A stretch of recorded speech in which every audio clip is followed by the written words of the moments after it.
I remember being on my job with no possibility of a future.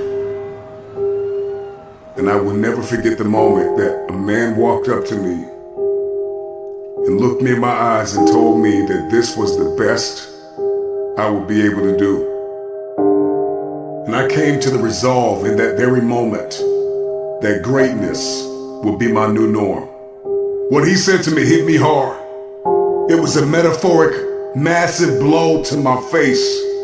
But like a wise man once said, you gotta pick your head up like your nose is bleeding. And right where they left you for dead, elevate. Where he told me I would retire from, that this was the end of the line. I came to the resolve that I would not believe the lie. I could hear it in the air that the voice of destiny would reside in the place where he wanted me to die. I made the decision to fight for my future.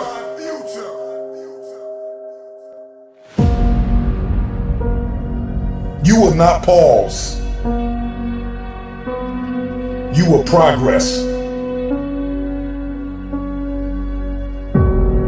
You will not expire. You will evolve. You will not crumble in the midst of crises.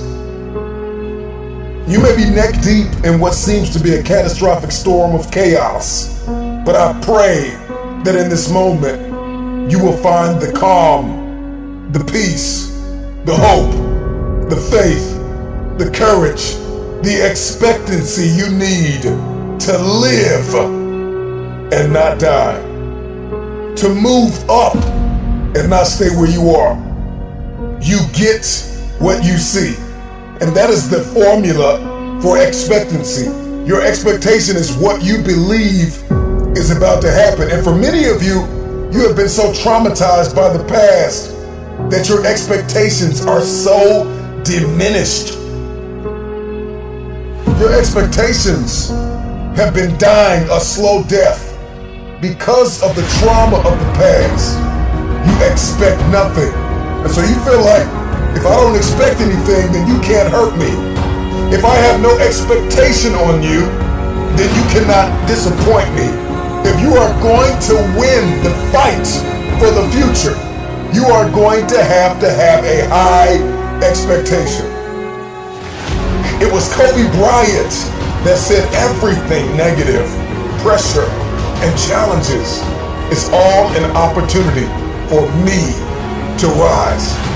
It's crises that reveals what we are comprised of. And I ask you the question, are you praying the darkness away, or are you becoming the highest version of yourself in the midst of the darkness? You know, when you find yourself standing in the middle of trial, tribulation, scarcity, and uncertainty, there is a process from flapping to flight. How you process pain will determine your future. I need you to fight for the future.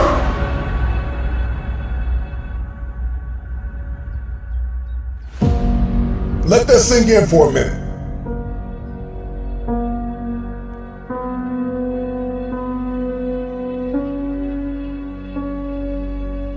You are not your crises. You are not what you are going through. What are you expecting the outcome to be?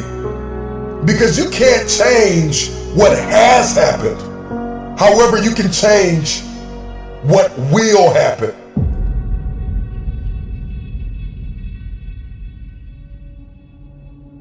Your responsibility is, once you've gone from flapping to flight, is to protect your progress, to protect your territory. You gotta get a real boss-like mentality with your territory. All the ground that you gain, protect your territory.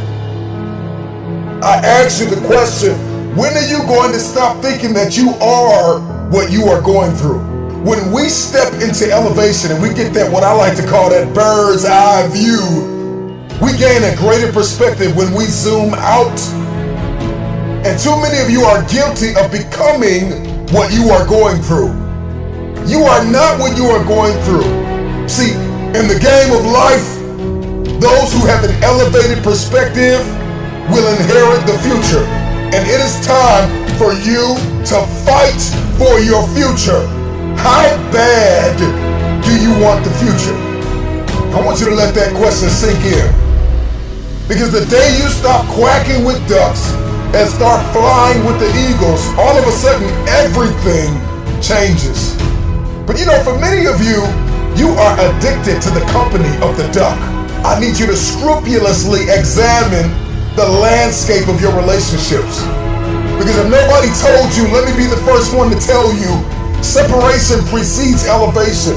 It's a lot of people in your life that are holding you down, that are holding you back. There are some people you are going to have to let go of in order to elevate above the noise, above the dysfunction, to be a light shining brilliantly through the darkness, above the uncertainty, high above all murky waters, beyond the pain of the test and trial. Elevated people will always ask themselves, what did I learn in the midst of it all?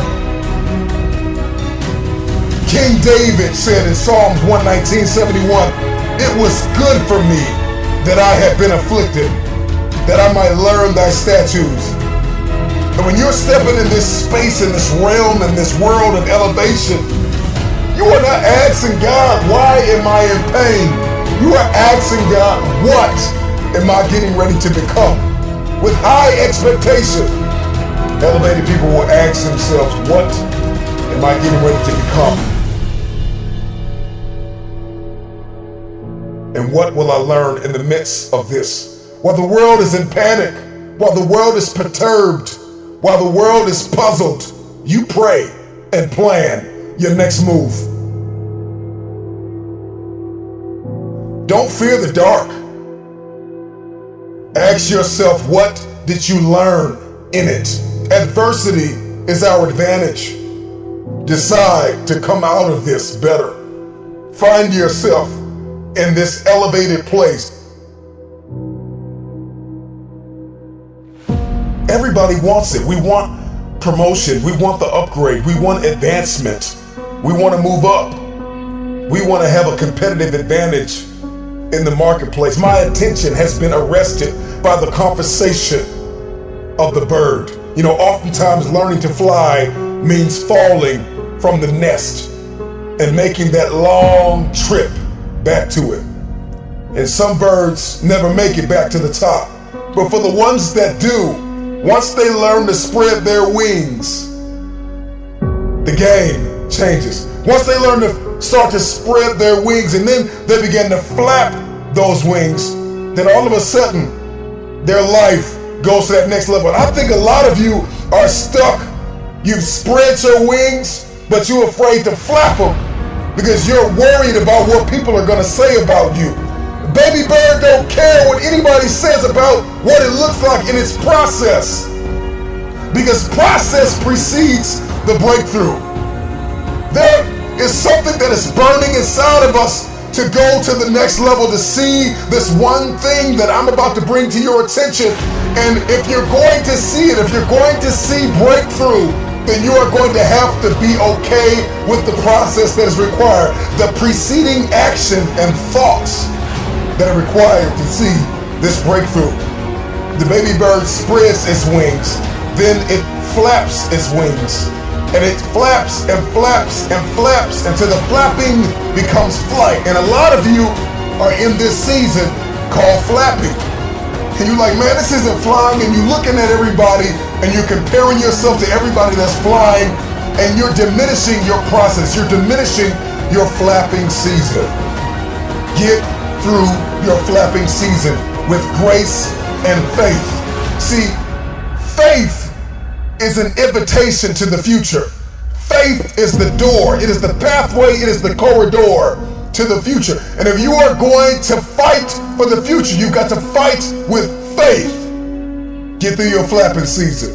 Get through your flapping season. I know you got tears in your eyes, but get through your flapping season and fight for flight. Because eventually the flapping turns into flight.